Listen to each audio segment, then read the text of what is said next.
Avec Élise Lucet, la face cachée du monde qui vous entoure, Nimbus, la première après le soir 3.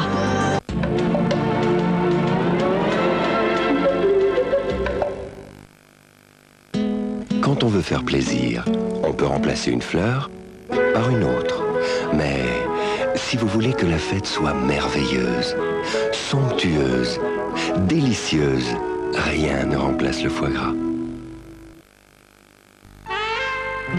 L'Angleterre en voiture avec Sea-Link.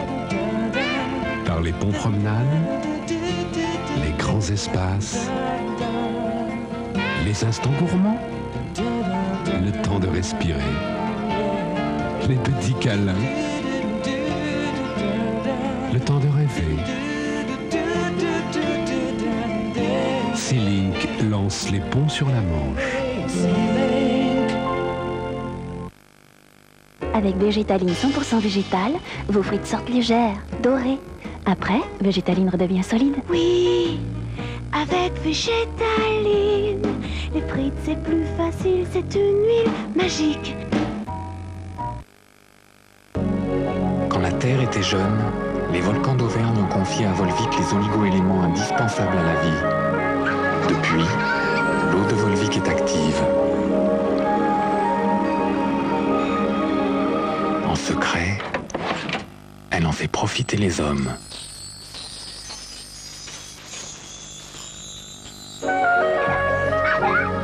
Volvic, un volcan s'éteint, un être s'éveille.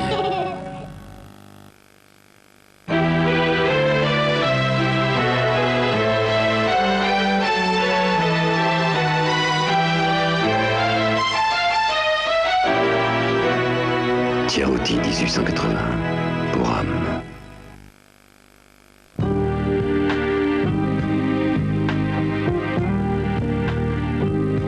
Savoureux, moelleux, charnel.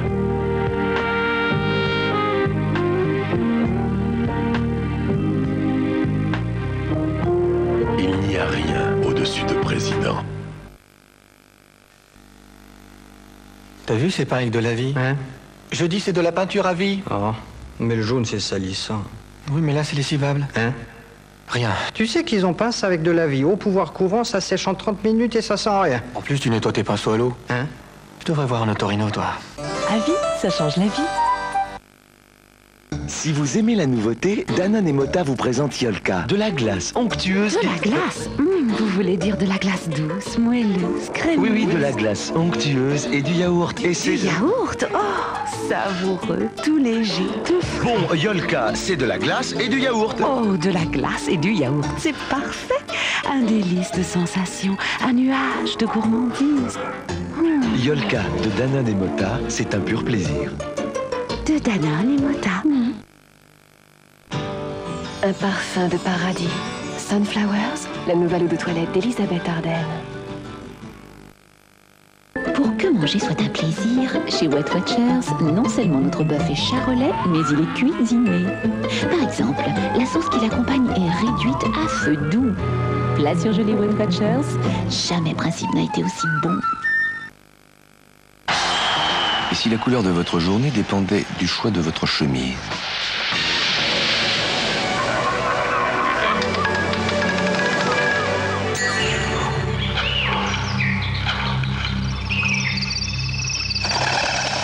Il y a des chemises qui parlent de vous. Pierre Clarence. Ces experts vont vous démontrer que le nouveau Sun Micro lave mieux même un plat sur un plat sur un plat. Les agents suractivés de Sun Micro éliminent les traces de gratin les plus tenaces, même dans les moindres recoins. Pour des résultats transparents comme l'eau claire, essayez le nouveau Sun Micro. Sun, l'efficacité garantie. Avec mon plan minceur et Spring Up, il ne faut pas beaucoup de cran pour gagner un cran. Les nouveaux repas minceurs Spring Up au Bifidus sont équilibrés et tellement bons. Spring Up, les savoureux repas minceurs au Bifidus. Epilady, nouvelle technologie. Épilateur, 3 têtes, interchangeable. Séduction, multifonction. Rapide, efficace, plaisir. Révolution, ergonomique. douceur. 3 têtes, interchangeables. Epilate Gold, le nouvel épilateur à tête interchangeable. Jusqu'au 31 mai, la Lancia Y10 Junior coûte 39 900 francs. Ce n'est plus un prix, c'est un tarif jeune. Le shampoing Mixa Bébé, c'est toujours un moment de pure douceur. Très doux, très pur, Mixa Bébé lave parfaitement mes cheveux. Tous les jours si je veux. Avec Mixa Bébé, mes cheveux sont éclatants de santé et tellement brillants. Shampoing Mixa Bébé, tout pour les bébés, tout pour les mamans.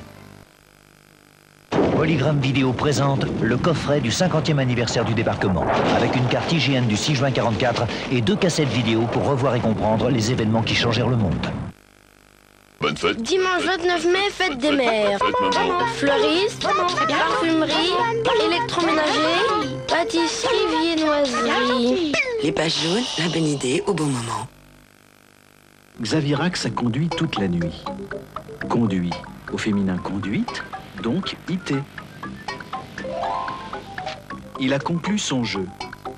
Conclu U, US ou UT. Pour devenir incollable, Orthogaf. 2 cassettes vidéo en vente dans les rayons librairies. France 3 vidéo, ça fait du bien.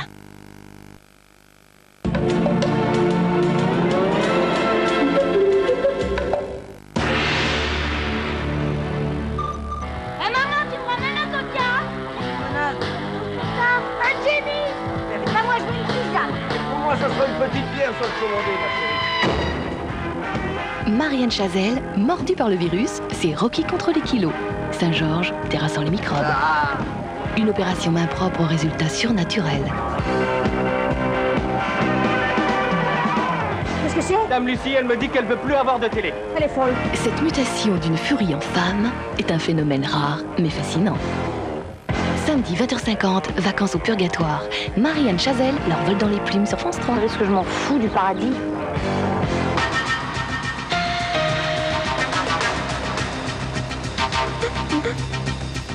De la campagne européenne, la liste Sarajevo, qui doit être officiellement déposée demain matin, recueillerait, d'après un sondage, 12% des intentions de vote et affaiblit toutes les listes en présence. Jusqu'où Bernard-Henri Lévy et ses amis intellectuels ont-ils l'intention d'aller? Est-il légitime de faire de la Bosnie l'enjeu de la campagne européenne? Les intellectuels doivent-ils se substituer aux politiques? Le point de vue croisé de 2 de nos meilleurs intellectuels qui ne sont pas du même bord, André Glucksmann, l'un des piliers de la liste Sarajevo, et Alain Minck. Bonsoir. Bernard Tapie a beau continuer à faire campagne, comme aujourd'hui à Villeurbanne, pour l'emploi des jeunes, il a beau situer et s'est démêlé avec le Crédit Lyonnais sur le registre des affaires privées, l'étau judiciaire, fiscal et financier s'est encore resserré aujourd'hui. Frédéric Delpech. Je vous admire beaucoup. À chaque jour ses malheurs, mais Bernard Tapie poursuit quasi imperturbable sa campagne pour les élections européennes. Ce soir en meeting à Grenoble, accueil enthousiaste. Un peu plus tôt à Villeurbanne, le député des Bouches-du-Rhône avait dédramatisé ses démêlés avec le Crédit Lyonnais, estimant que cela pouvait arriver à n'importe qui. On ne va pas en faire un feuilleton, avait-il ajouté. Et pourtant, l'étau se resserre autour de Bernard Tapie avec l'ultimatum de sa banque qui lui demande de payer 450 millions de francs sous 8 jours. Si le député des Bouches-du-Rhône n'obtempère pas, le Crédit Lyonnais pourrait faire saisir ses biens, meubles et tableaux, ainsi que son hôtel particulier. Le Crédit Lyonnais explique son empressement par la crainte de ne pouvoir récupérer ne serait-ce qu'une partie du montant de la dette de Bernard Tapie, ce dernier devant faire face à d'autres créanciers. Autre mauvaise nouvelle pour le président de l'OM, une 4e demande de levée de son immunité parlementaire vient d'être déposée, comme celle transmise mardi par le juge Eva Joly. Elle concerne le Fosséa. La plainte émane du fisc qui accuse Bernard Tapie d'avoir frauduleusement déclaré le Fosséa comme navire marchand, échappant ainsi aux impôts frappant les bateaux de plaisance. Mais surprise, le député des Bouches-du-Rhône ne pâtit pas trop de ces récentes démêlés dans l'opinion publique. Selon un sondage CSA, 57% des Français souhaitent qu'il maintienne sa candidature à l'élection européenne et 44% pensent qu'il est victime d'un complot ourdi par certains hommes politiques, journalistes et magistrats. Un sondage qui est aujourd'hui la seule consolation pour Bernard Tapie, mais à ses yeux, ce n'est sans doute pas la moindre.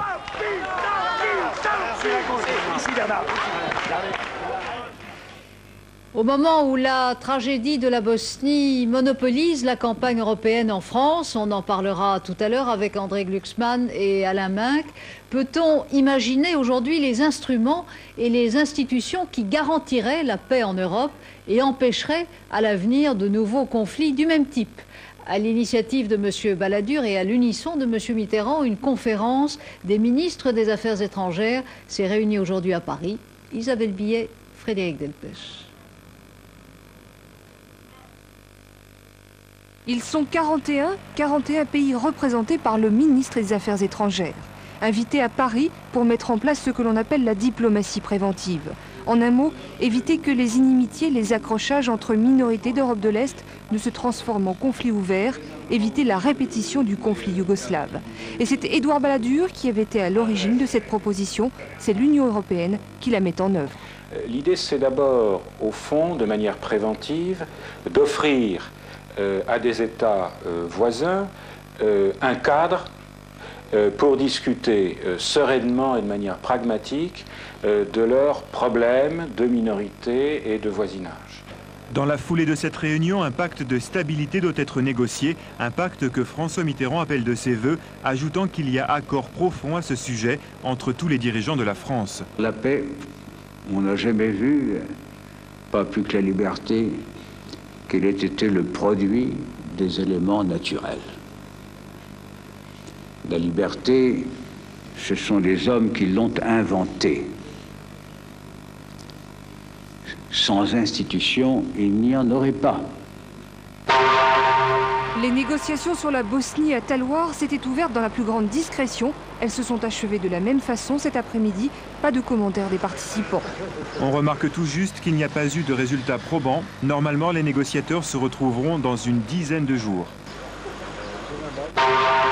Peut-être le premier pas vers la trêve au Rwanda. Cet après-midi, l'émissaire de l'ONU a pu réunir les belligérants qui se sont mis d'accord pour discuter ensemble d'un cessez-le-feu.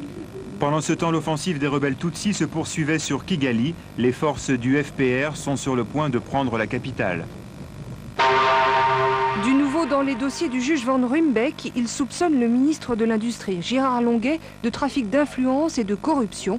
Le juge rennais s'interroge sur d'importantes plus-values réalisées par l'actuel ministre lorsqu'il a revendu 2 sociétés dont il était PDG. Le juge a remis son rapport au procureur général de la Cour d'appel de Paris. Moi, je n'avais pas d'argent, mais j'avais des projets et ces projets se sont trouvés bons. J'ai gagné de l'argent un peu, c'est vrai. Mes investisseurs, ceux qui m'ont fait confiance, ont gagné beaucoup d'argent. Et si j'étais resté, non pas un homme politique, mais un homme d'entreprise, je serais encore plus riche aujourd'hui. Monseigneur Gaillot parle trop, c'est en tout cas ce que pense sa hiérarchie. Lettre à l'appui, Monseigneur Duval, évêque de Rouen et président de la conférence des évêques, lui demande de moins s'adresser aux médias, jugeant son attitude de plus en plus intolérable. Référence faite à sa participation à une des émissions de Froufrou sur France 2. Quand vous allez vers des terrains qui sont étrangers à l'Église, vous ne pouvez pas parler le langage de la tribu, le langage d'initié. Il faut apprendre aussi le langage des gens. Le corps d'une jeune lycéenne retrouvée à Château-Thierry. Nadège avait 17 ans. Elle a visiblement été égorgée à l'arme blanche. Les enquêteurs ont aussi remarqué des traces de strangulation. Nadège avait disparu mardi dernier en se rendant à son lycée. Francis Holm, déjà condamné à 20 ans de prison pour meurtre, est à nouveau mis en examen pour 2 autres assassinats. Et puis hier soir, il était présent lors de la reconstitution du meurtre de Laurence Guillaume, une adolescente qu'il avoue avoir violée, mais il nie l'avoir tuée. 2 Français à Roland-Garros aujourd'hui. Le premier gagne, c'est Arnaud Butch. Match facile et jeu efficace du jeune Français. Il bat le Tchécoslovaque Kuchera en 3-7, 6-2, 6-2, 6-3 et s'offre les 16e de finale.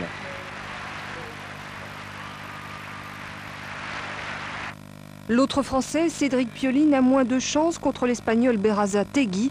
Déconcerté par le jeu de son adversaire, il s'incline lui aussi en 3-7, 6-4, 7-5, 6-3.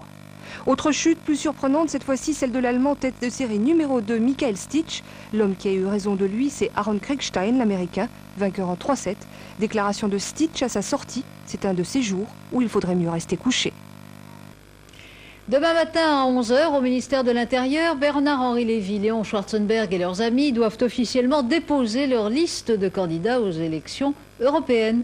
L'annonce d'un sondage Ipsos pour Le Point, qui les crédite de 12% des intentions de vote, encourage évidemment parmi eux ceux qui veulent aller jusqu'au bout et embarrasse sérieusement la classe politique, puisque toutes les listes en présence, d'après ce sondage, perdraient alors du terrain. Moins 3 points pour la liste Baudis, moins 2 pour la liste Rocard, moins 2 aussi pour la liste Tapie, pour ne citer que celle-là.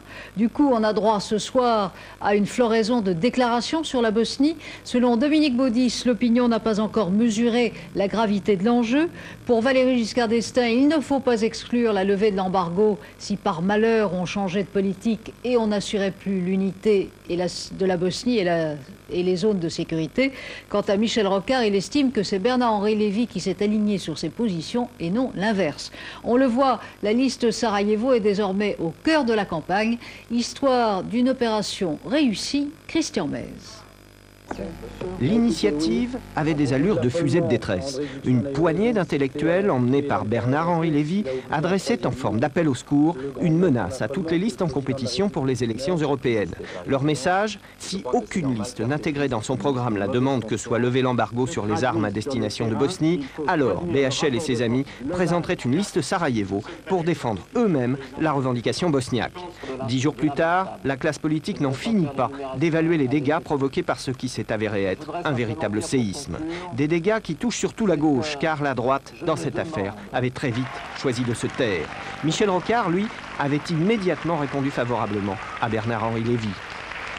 Michel Rocard, donc, au nom de la liste PS. Aussitôt, Jean-Pierre Chevènement, Bernard Tapie, mais aussi Jack Lang, pourtant membre de la liste socialiste, ont littéralement conspué le premier secrétaire du PS. Et François Mitterrand a violemment fait savoir son opposition. Aujourd'hui, une partie du PS, les Mitterrandiens, demande une réunion du Conseil national du parti qui pourrait bien se transformer en tribunal pour Michel Rocard. Et ce soir, une nouvelle secousse est venue. Un sondage Ipsos, à paraître samedi dans Le Point, crédite la liste Sarajevo de 12% des intentions de vote, au détriment de toutes les autres listes. Un chiffre qui a fait pencher la balance du côté des jusqu'au-boutistes, comme le professeur Léon Schwarzenberg. Demain, la liste L'Europe commence à Sarajevo sera déposée à 11 h. L'onde de choc poursuit sa trajectoire. André Glucksmann, bonsoir. Vous faites partie de ceux avec Bernard-Henri Lévy qui, il y a une dizaine de jours, lanciaient donc le pavé dans la mare de la campagne européenne. Ce soir, ce sondage qui vous crédite de 12% d'intention de vote, est-ce que cela vous surprend? Un peu. Ce qui m'a d'abord surpris, c'est l'extrême succès auprès du public de la question. C'était la question qui n'était pas posée. Nous sommes en guerre en Europe pour la première fois depuis 1945, depuis 3 ans en Bosnie. Il y a meurtre, il y a pacification dans le genre nettoyage ethnique. Il y a des malheurs et des malheurs et des malheurs, et il n'en était pas question pendant la campagne électorale jusqu'à ce que nous lancions cette liste. Alors, pas du tout question, à votre avis? Oh, écoutez, c'était la course à l'Élysée. Tout le monde savait qu'au fond, le problème des Européennes, c'était pas vraiment la guerre des anchois ou la guerre des aéroports, c'était la course à l'Élysée. Donc, à vous entendre, vous avez bouleversé la donne. Vous allez donc demain déposer officiellement votre liste. Ça veut dire que vous allez jusqu'au bout, jusqu'au scrutin? Non, nous avons toujours dit que notre problème n'était pas politique, au sens où il fallait se présenter. Et... Ah, c'est pas ce que dit Léon Schwarzenberg, qui conduit pourtant votre liste. Non, il a dit, nous avons tous été d'accord pour dire c'est suspensif, ce que nous attendons, c'est un changement de la politique française devant cette guerre qui martyrise l'Europe. Oui, mais pas après l'étape de demain, puisque demain vous déposez votre liste. C'est suspensif jusqu'au dernier jour, on l'a dit. Suspensif. Notre problème, c'est pas d'avoir des élus. Notre problème, c'est pas d'avoir même 12%, ce qui est énorme. Ça prouve qu'on n'est pas une poignée d'intellectuels parisiens. Ça prouve qu'il y a 12% de gens pour aujourd'hui, 7% pour demain, peut-être 14% pour après-demain. En tout cas, qu'il y a beaucoup de gens qui sont intéressés et qui sont passionnés par ce problème. Mais il y a beaucoup plus. Notre problème, c'est qu'il y a 68% de sondés. Vous voyez, un sondage qui a eu lieu le 20 mai. 68% de sondés en France qui sont pour une intervention des Alliés, une intervention militaire pour mettre fin au massacre en Bosnie-Herzégovine. C'est ça l'important. Nous, notre but, c'est que ces 68% imposent à la classe politique française de changer de politique. Alain Minc, bonsoir. Vous êtes vous aussi un intellectuel, essayiste. On ne vous a pas entendu publiquement, en tout cas jusqu'ici, dans l'affaire provoquée par cette liste Sarajevo. Vous vous réjouissez, comme André Glucksmann, du résultat de ce sondage? Oh que non, et si j'ai été silencieux, c'est tout simplement parce que j'ai beaucoup d'amis sur cette liste et que j'avais des scrupules à les critiquer. Or, je suis plus ce soir. Et je suis assez choqué et scandalisé de ce qui vient de se passer depuis 10 jours. D'une certaine manière, sur quel ressort nos amis ont-ils joué? Ils ont commencé par disqualifier les politiques. A-t-on besoin aujourd'hui en France de disqualifier les politiques? Ils ont continué en jouant très fortement sur un sujet dramatique, sur l'émotion. Peut-être plus que sur la raison. Et puis enfin, ils ont accrédité l'idée qu'il y avait des gestes simples, des solutions aisées et que le problème pouvait être réglé. Ce sont les 3 ingrédients que je sache aujourd'hui du populisme. C'est-à-dire d'une certaine manière, André Glucksmann, laissez-moi finir, d'une certaine manière, les intellectuels respectables, éminents, jouent sur le même terrain que Bernard Tapie, avec une grande différence, certes, la vertu personnelle en plus. Voilà. Je peux parler? Mais vous êtes là pour ça? Merci. Alors, disqualifier les politiques, ce qui disqualifie les politiques, c'est le double langage. Tout le monde sait que l'opposition de jadis, qui est devenue la majorité aujourd'hui, avait une autre position quand elle était dans l'opposition. On a fait un recueil des citations de M. Juppé, c'était beaucoup, beaucoup plus agressif que tout ce que nous disons. Double langage aussi de la liste socialiste, puisque aujourd'hui, vous vous apercevez qu'on a présenté une liste et que M. Rocard est sur nos positions à peu près, M. Dumas dit le contraire, M. Mitterrand dit l'inverse, M. Jacques Lang, qui est dans la liste, dit l'inverse, etc. Donc, où est la démocratie quand on a un double langage et qu'on ne dit pas la vérité sur le plus grand drame de l'Europe actuelle? Est-ce que c'est le rôle des intellectuels de se substituer aux politiques? Non, justement. C'est pour cela que la question de aller jusqu'au bout n'est pas une vraie question. Ce que nous voulons, c'est requalifier les politiques. Ce que nous voulons, c'est qu'ils parlent franchement. Tout le monde sait que Jean-François Degnaud, à droite, et que Bernard Kouchner, à gauche, pensent comme nous. Qu'ils le disent franchement, qu'ils s'expliquent franchement, qu'ils lavent le linge sale de chaque liste en public, que les lecteurs puissent enfin savoir pour qui ils votent. Est-ce que c'est pour Jacques Lang? Est-ce que c'est pour Kouchner? Est-ce que c'est pour Rocard? Est-ce que c'est pour Mitterrand?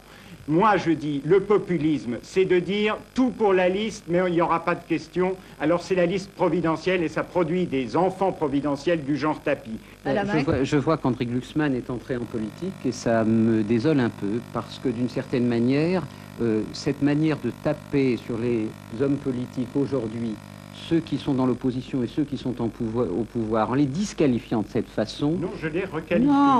Non, on ne les requalifie pas contre eux-mêmes, mais dans un pays qui est déjà en train de traiter les hommes politiques plus bas que terre, ce qui n'est pas un signe de démocratie. Mais écoutez, vous rendez compte de ce que vous avez dit? Vous avez parlé en les prenant un à un, comme un intellectuel ne parle pas. Et je vais vous demander à votre avis, parce qu'on a beaucoup parlé, une grande référence dans toute cette campagne de l'intellectuel engagé, on a beaucoup parlé d'André Malraux. Est-ce que vous croyez qu'un homme que vous avez respecté, et que j'ai respecté, qui s'appelle Raymond Aron, on ne fait pas parler les morts, mais est-ce que vous pensez qu'aujourd'hui, il aurait sur ce problème, si compliqué qu'il soit, les positions un peu, me semble-t-il, naïves, j'emploie le mot, et un peu trop rapides qui sont les vôtres? Est-ce que vous êtes prêt à dire aux Français, une fois que vous avez dit la Bosnie est un problème grave, dans cette affaire on sait tous... Dont on ne parle pas. Attendez. Dont vous n'avez pas parlé avant notre liste. Écoutez, moi j'ai écrit en 71 et vous aussi, on a écrit que ces choses-là allaient arriver. Donc arrêtons de nous lancer ces choses-là. Je veux dire, on a tous écrit sur ce sujet. Non, mais on peut dire à la main, pardon. On va parler aux élections, c'est ça, vous m'avez pas répondu. Il y a une chose. On sait dans cette affaire où est le mal, et on sait en effet que la Grande Serbie est le mal. Mais de là à penser qu'on sait de façon aussi tranchée où est le bien, tout ça va un peu trop vite. D'une certaine manière, penser aujourd'hui que la Bosnie est la quintessence de la démocratie occidentale telle qu'on l'a rêvée, vous passez d'un extrême à l'autre et ça, Aaron ne l'aurait jamais fait. Oui, alors là, vous me caricaturez. Non, ce que nous avons... Laissez-moi parler. Maintenant.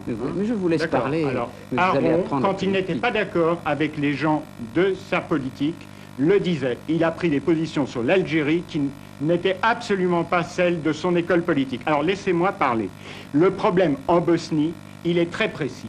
Nous faisons partie d'une alliance qui s'appelle l'Alliance Atlantique, qui a été construite pour résister à la grande ex-Union soviétique, à une armée de plusieurs millions d'hommes avec des fusées nucléaires, etc. Dire que cette alliance est incapable d'arrêter en 3 ans le massacre qui a lieu en ex-Yougoslavie, c'est une chose impossible à dire, que jamais Aaron aurait dit, mais que jamais un Français ne pense. Il y a 68% de Français qui pensent que la politique menée jusqu'à maintenant est mauvaise et qu'on peut arrêter les massacres, arrêter les assassins. Vous avez dit que les principaux assassins, pas les seuls, les principaux assassins étaient des assassins serbes. Eh bien, c'est ça le problème. Arrêtons l'agression serbe, sinon nous donnons un feu vert à Jirinovski, sinon nous montrons l'exemple d'une impuissance absolument injustifiable, car nous avons là les moyens d'une politique autre, mais nous n'avons pas la politique de nos moyens. Non. Et Jirinovski, c'est le fascisme en Union soviétique. Jirinovski, ça sera autre chose. Ça sera autre chose que les gens qui sont en Serbie et qui nettoient le territoire d'une façon hitlérienne. Pourquoi ne pas l'arrêter? Mais attendez, il y a une différence. Et quand vous avez cité Aaron, et on laissera Aaron de côté, la guerre d'Algérie, l'attitude dépendait de la France et de la France seule. La réalité, ça existe aussi. Aujourd'hui, quelle que soit votre action à l'échelle de l'Hexagone, la France est incapable de régler le problème de la Bosnie seule, vous le savez bien. Vous savez quelle est l'attitude de la puissance dominante, qui est la puissance américaine. Vous savez quelle est l'attitude anglaise. Alors vous comprenez, au lieu d'essayer de gagner pied à pied pour sauvegarder ce qui peut l'être, bien sûr qu'on est tous pour l'intégrité de la Bosnie, mais en 1800... Non. Vous me laissez finir à mon tour. On n'est pas tous, ne mentez pas. Enfin, écoutez, mais vous avez appris les mœurs de la politique, j'employais le mot ne mentez pas, c'est pas sérieux. Vous me laissez terminer? Est-ce que M. Juppé est pour l'intégrité? Est-ce que M. Mitterrand est pour l'intégrité de la Bosnie? Je vais vous répondre. D'ailleurs, moi, je le dis, tout à fait d'accord, et ça choque sans doute un intellectuel comme vous, avec ce qu'Alain Juppé a écrit dans Le Monde l'autre soir. Mais je vais vous dire, qui va aller faire la guerre? Vous dites la guerre, l'opinion publique. Qui a dit à quel prix on fera cette guerre? Vous voulez les zéro morts, vous voulez la guerre douce, vous voulez la guerre du Golfe. Vous avez dit le prix de cette guerre. C'est très commode de dire l'opinion publique veut qu'on change de politique. La même opinion publique, elle s'émeut évidemment dès qu'elle voit un certain nombre de casques bleus français qui meurent. Alors, il faut dire le prix des choses. On lui dit à l'opinion publique depuis 3 ans, et vous voyez que 68% des gens pensent que nous n'avons pas la bonne politique. Quand même. Enfin, c'est effarant. Nous payons des impôts pour une armée, pour une alliance depuis 50 ans. Nous nous préparons depuis 50 ans à résister à l'extrêmement grande Union soviétique et nous ne sommes pas capables de désarmer quelques milliers d'assassins en Serbie. Jamais personne ne fera. André Glucksmann, à la main, ce sera la dernière question et donc la dernière réponse brièvement. Est-ce que la campagne européenne est véritablement l'arène qui convient pour tenter d'infléchir le Conseil de sécurité des Nations Unies et la politique des pays européens, la France bien sûr, mais aussi la Grande-Bretagne, M. Heard, qui ce soir tient à peu près le même langage que M. Balladur? Bon, moi je pense que oui. Je pense que si les dirigeants serbes, qui ont toujours compris les pressions, dès qu'on a été un peu énergique, ils ont reculé. Les dirigeants serbes, s'ils observent de très près ce qui se passe en France aujourd'hui, ils s'apercevront qu'il faut qu'ils jouent plus fin, qu'il faut qu'ils mettent quelquefois le couteau au vestiaire pour négocier sérieusement. Parce que le rapport de force sur le terrain peut changer, parce que l'attitude des démocraties est toujours retardataire par rapport aux dictatures, mais finalement on se reprend. C'est vrai que les honnêtes gens sont en retard par rapport aux assassins, mais finalement ils réagissent. À la main. Je dirais d'abord que je trouve que la France, depuis un certain nombre de mois, et en particulier depuis la position que Juppé a prise sur Sarajevo, c'est plutôt moins mal conduite que les autres. Et je n'aime pas cette autoflagellation. Vous voulez dire que c'est mieux avec Alain Juppé que ça ne pouvait l'être avec Roland Dumas et le même président de la République? Je préfère le Mitterrand d'aujourd'hui sur ce problème au Mitterrand d'il y a 3 ans. Mais la question n'est plus là. Donc je pense que la France se conduit raisonnablement mieux que les autres, premièrement. Deuxièmement, quand on entre dans une campagne électorale, et notre débat me l'a montré, je crois en vous écoutant, on est amené à jouer sur un ton et d'une manière qui fait que ça a des conséquences secondes. Je n'aime pas que des gens aussi respectables que vous, André Glucksmann et mes autres amis qui soient sur cette liste, passe à tabac le politique dans les termes où vous l'avez passé et qui me rappellent des termes qu'on entend dans d'autres... Mais vous écouterez, vous repasserez demain la bande. C'est une violence. Vous les avez dit qu'ils étaient inaptes. Vous avez dit qu'ils avaient un double langage. La divergence, ça existe. Mais non. C'est un double langage. Pardonnez-moi, je vous arrête l'un et l'autre. Le temps nous presse comme chaque soir. Je rappelle à la main qu'André Glucksmann, le titre de vos derniers ouvrages, André Glucksmann, La Fêlure du Monde, aux éditions Flammarion, à la main que le nouveau Moyen-Âge chez Gallimard. Merci. Place maintenant, comme chaque jeudi, au palmarès des livres. Dominique Poncet. Il est né au Ghana, a étudié à Nice et enseigné à Oxford. Mais désormais, il vit à Londres, se rend fréquemment à Hollywood et plus encore à Bergerac, où il a acheté une maison. Il a 42 ans et c'est l'un des auteurs favoris des Français depuis son premier roman, Un Anglais sous les tropiques. Comme on s'y attendait, le dernier né de William Boyd, L'après-midi bleu, paru au Seuil, fait un tabac chez les libraires. Normal, quand on a ouvert la première page, on ne peut plus s'arrêter sur cette histoire d'un père qui part à la recherche de sa fille et d'un amour perdu. Une histoire qui nous entraîne de Los Angeles en 1936 à Manille en 1902, en passant par Lisbonne. C'est tour à tour drôle, violent, tendre, sensuel, exotique et cauchemardesque, bref, impeccable. Attention, si vous ne frissonnez pas avant la page 289, plomb vous rembourse. Cet avertissement, inscrit en couverture du roman d'Andrew Clavan, L'Or des Fauves, constitue l'un des lancements les plus originaux d'édition. Le mode d'emploi est à la fois simple et ludique. Si vous cédez, vous lecteur, et que vous découpez le rabat qui cache les 80 dernières pages du livre, alors vous le gardez. Si au contraire vous ne craquez pas, vous renvoyez l'ouvrage à l'éditeur, scellé bien entendu, et il vous le rembourse. Avouez qu'il fallait vraiment avoir foi dans le bouquin pour tenter une expérience pareille. C'est risqué, c'est une opération qui coûte cher, c'est une opération qui se fait à la main, 17 000 exemplaires scellés à la main par l'imprimeur. Cela dit, nous étions emballés par le livre. Jusqu'à maintenant, notre risque a réussi puisqu'un seul lecteur a demandé le remboursement de son livre. Évidemment, on ne va pas dévoiler l'intrigue de cette Heure des Fauves, ce ne serait pas loyal. Sachez seulement que c'est une mécanique infernale conçue par un très très grand maître du suspense. Moins de suspense, les tendances des marchés financiers aujourd'hui.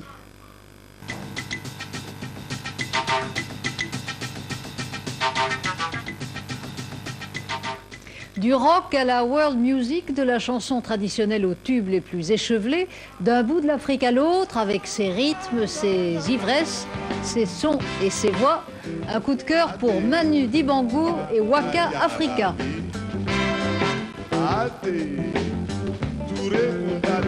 Un formidable album et au Casino de Paris, demain et après-demain, un extraordinaire concert. Le doyen des musiciens africains en Europe a réuni les plus grands de la musique africaine dans leur diversité et même quelques Européens comme Peter Gabriel et Manu Katché. Un répertoire étonnant, un voyage musical à l'échelle d'un continent.